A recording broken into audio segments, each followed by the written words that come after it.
Assalamualaikum warahmatullahi wabarakatuh. Saya Rini Susanti dengan NIM 2004303.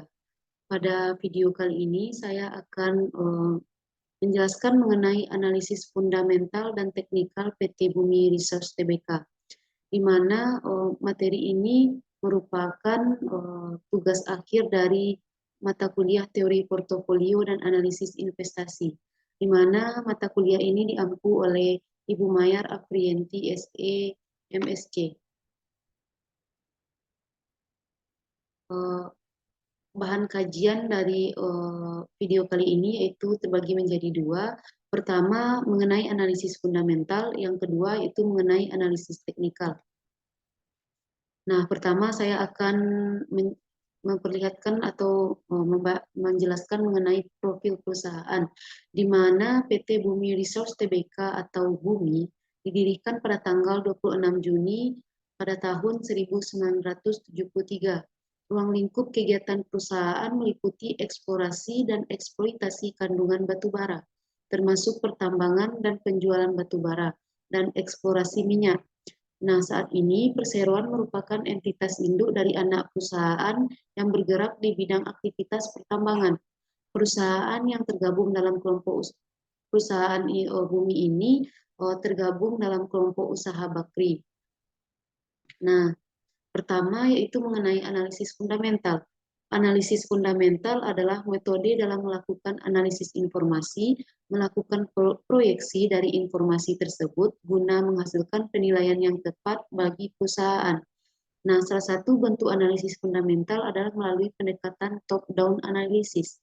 Nah, dalam pendekatan ini biasanya digunakan 3 pendekatan, di mana pendekatan pertama yaitu mendalami dan mengerti kondisi lingkungan ekonomi yang berkaitan dengan perusahaan yang akan dinilai.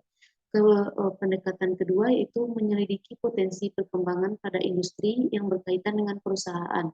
Kemudian pendekatan ketiga yaitu menyelidiki perusahaan yang akan dinilai, meliputi strategi kompetensi utama, manajemen, aturan, dan faktor relevan lainnya. Nah, analisis ini memiliki horizon jangka panjang, karena selain menggunakan data historis berupa laporan keuangan, analisis ini juga menggunakan data masa depan berupa estimasi pertumbuhan perusahaan, estimasi perubahan ekonomi di masa mendatang, dan berbagai jenis estimasi lainnya yang dianggap akan mempengaruhi kinerja dan kelangsungan usaha. Nah, pada analisis fundamental ini, saya menggunakan atau mengambil berdasarkan laporan keuangan perusahaan PT Bumi Resource Tbk dalam 3 tahun belakangan, diantaranya itu tahun 2019, tahun 2020, dan tahun 2021.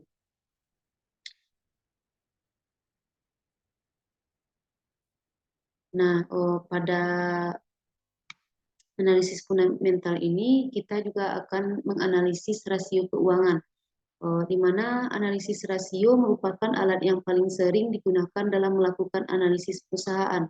Perhitungan suatu rasio merupakan operasi aritmatika sederhana, namun interpretasinya sangat kompleks. Agar memberikan arti yang tepat, sebuah rasio harus dikaitkan dengan kondisi ekonomi. Analisis rasio dapat menunjukkan hubungan penting dan dasar dari perbandingan kondisi dan tren tertentu yang sulit terlihat jika hanya menganalisis komponen individual dari rasio tersebut.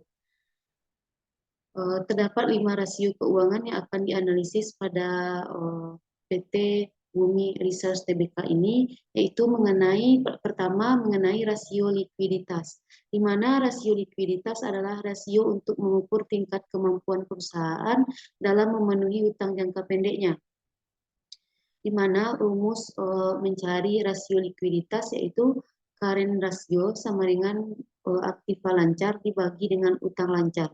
Kemudian yang kedua yaitu rasio solvabilitas, di mana rasio solvabilitas adalah rasio yang mengukur kemampuan perusahaan untuk memenuhi kewajiban jangka panjang dan seberapa besar aktiva perusahaan dibiayai dari pihak eksternal.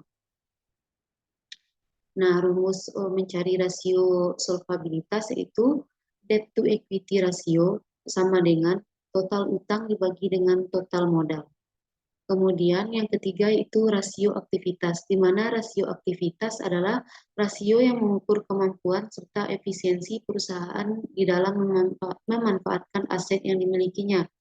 Hasil rasio aktivitas secara periodik dapat menunjukkan sejauh mana perusahaan efektif dan efisien dalam mengelola aset. Nah, rumus mencari rasio aktivitas ini yaitu total turnover ratio sama dengan penjualan bersih dibagi dengan total aset rata-rata. Kemudian keempat, rasio profitabilitas. Rasio profitabilitas adalah rasio yang mengukur kemampuan perusahaan dalam menghasilkan keuntungan dalam periode tertentu. Nah, dalam mencari rumus mencari rasio profitabilitas ini, pertama itu net profit margin sama dengan laba bersih penjualan. Kemudian return on asset sama dengan laba bersih dibagi dengan total aset. Dan kemudian return on equity di mana sama dengan laba bersih dibagi dengan modal. Kemudian yang kelima, rasio pasar. Nah, rasio pasar digunakan untuk membandingkan harga saham perusahaan yang diperdagangkan secara publik dengan ukuran keuangan lainnya. Ukuran keuangan tersebut seperti pendapatan dan tingkat dividen. Investor menggunakan rasio tersebut untuk menganalisis tren harga saham. Juga rasio tersebut digunakan untuk membantu mencari tahu nilai pasar saham saat ini dan di masa depan. Nah, rumus mencari rasio pasar ini yaitu earning per share dibagi sama dengan laba bersih dibagi dengan jumlah saham beredar. Nah, setelah saya lakukan analisis rasio keuangan ini pada PT Bumi Resource Tbk dari tahun 2019 sampai tahun 2020. Data yang saya dapatkan berdasarkan laporan keuangannya yaitu pertama rasio likuiditas yaitu current rasionya. Current rasionya pada tahun 2019 yaitu 0,39 kali, pada tahun 2020 0,31 kali, pada tahun 2021 0,27 kali. Nah, nilai rasio lancar PT Bumi dari tahun 2019 sampai tahun 2021 yaitu berkisaran kurang dari 1. Hal ini dapat menyebabkan PT Bumi Resource mengalami kesulitan untuk membayar utang-utangnya tepat waktu kepada kreditor. Setiap tahunnya, rasio lancar Bumi mengalami penurunan yang diakibatkan oleh besarnya peningkatan utang lancar dibandingkan dengan aktiva lancar. Kemudian rasio kedua yaitu rasio solvabilitas, di mana saya mendapatkan debt to equity rasio pada tahun 2019 7,62 kali, pada tahun 2020 24,8 kali, pada tahun 2021 5,53 kali. Nah, hal ini dapat disimpulkan atau dilihat dari rasio yang mengukur kemampuan modal PT Bumi Resource Tbk bahwa debt to equity rasionya mengalami fluktuasi, di mana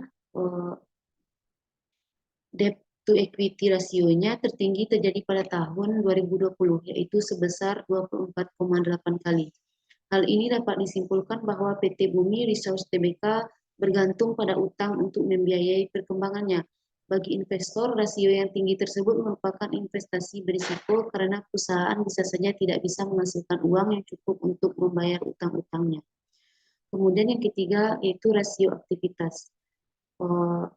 Saya mendapatkan total turnover rasio pada tahun 2019 yaitu 30,8%, pada tahun 2020 23,1%, pada tahun 2021 23,9%. Nah, pada rasio aktivitas PT Bumi Resource Tbk ini menunjukkan hasil yang positif dari tahun ke tahun, maka dapat disimpulkan aset perusahaan yang digunakan dalam kegiatan usahanya telah dimanfaatkan dan dikelola dengan baik oleh manajemen. Kemudian pada rasio keempat itu rasio profitabilitas. Saya mendapatkan return on equity pada tahun 2019 yaitu 2,26% dan pada tahun 2020 yaitu tidak boleh dihitung dan pada tahun 2021 yaitu 34,6%. Nah, pada rasio profitabilitas ini tahun 2020 PT Bumi Resource Tbk memiliki kerugian bersih dan hal ini menyebabkan ROE tidak boleh dihitung. Dalam semua kasus, tingkat return on equity negatif harus dianggap sebagai tanda peringatan yang patut diselidiki. Dalam kasus yang jarang terjadi, rasio ROE negatif dapat disebabkan oleh arus kas yang didukung program pembelian kembali saham dan manajemen yang sangat baik. Tetapi ini adalah hasil yang kurang mungkin. Dalam hal apapun, sebuah perusahaan ROE negatif tidak dapat dievaluasi terhadap saham lain dengan rasio ROE positif. Kemudian yang kelima yaitu rasio pasar, di mana saya mendapatkan earning per share pada tahun 2019 yaitu sebesar 0,52 rupiah, pada tahun 2020 yaitu rugi sebesar 18,2 rupiah, pada tahun 2021 yaitu sebesar 11,8 rupiah. Nah, pada rasio pasar ini pada tahun 2019 dan tahun 2021 PT Bumi Research Tbk mengalami keuntungan, dan hal ini menunjukkan bahwa perusahaan sedang dalam kondisi yang baik. Tetapi pada tahun 2020 earning per share PT Bumi Research Tbk negatif, di mana pemasukan yang ada tidak bisa menutup semua biaya-biaya yang ada, dan alias perusahaan PT Bumi Research ini merugi. Hal ini berpengaruh pada besarnya return saham. Nah, kemudian mengenai analisis teknikal.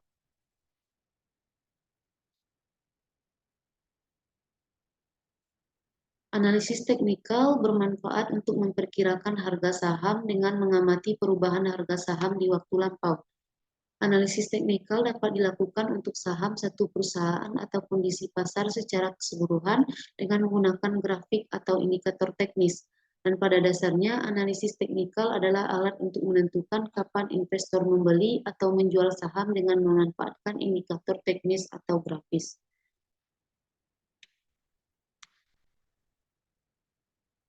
Ada beberapa istilah dasar dalam analisis teknikal, yaitu pertama mengenai tren, suatu arah pergerakan harga saham dalam masa tertentu.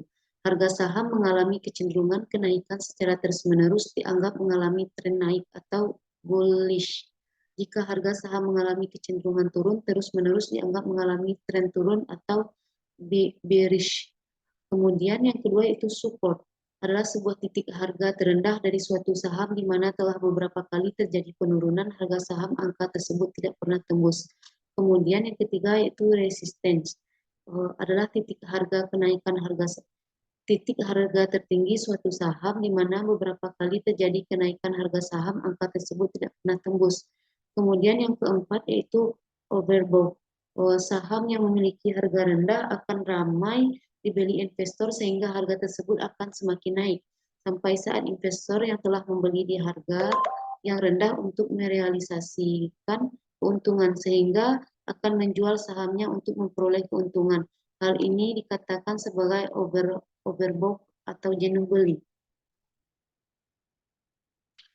Kemudian yang kelima yaitu oversold atau jenuh jual. Harga saham yang turun terus-menerus tidak akan berlanjut dalam waktu lama karena akan ada sebagian investor yang memiliki dana dan berupaya membeli saham karena dirasa cukup murah. Di sini teori Dow atau The Dow Theory adalah teori analisis teknikal yang paling terkenal dalam memprediksi apa tren yang sedang terjadi di bursa. Prinsip dasar dalam teori ini disebut oleh Charles H. Dow pada sekitar abad ke-19. Teori Dow mengatakan bahwa sebagian besar saham bergerak sejalan dengan bergeraknya bursa keseluruhan atau indeks, dalam artian bila indeks bergerak naik, maka harga sebagian besar komponen saham yang ada di dalamnya juga bergerak naik. Para analisis teknikal berpendapat bahwa segala sesuatu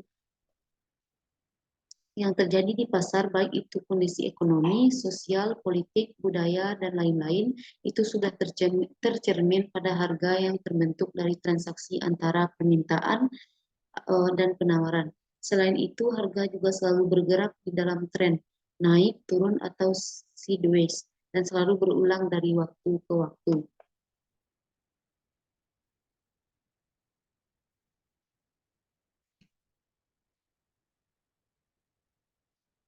Nah, di sini terdapat portofolio return chart.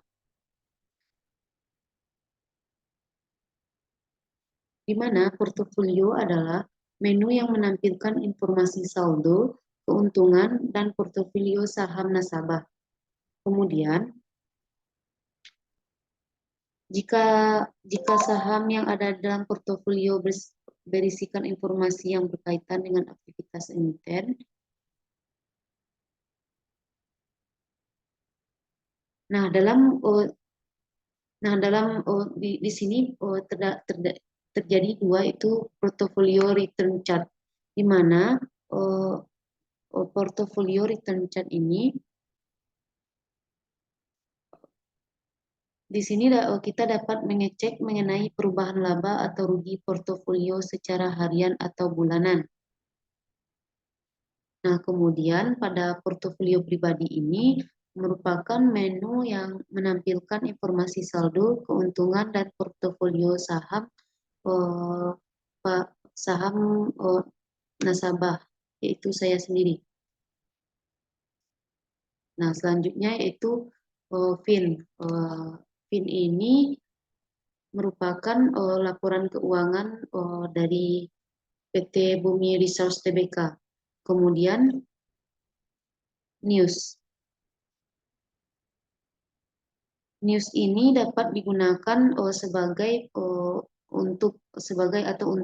uh, mencari berita berdasarkan kode saham dan tanggal. Nah, kemudian yang kedua yaitu info. Selanjutnya yaitu info.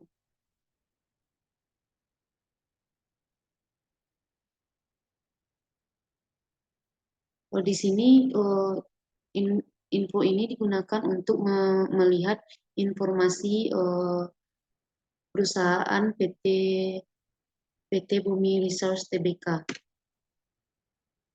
Nah, di sini kita terdapat chart harian dari PT Bumi Resource Tbk, yaitu pada tanggal 6 bulan 12 2021.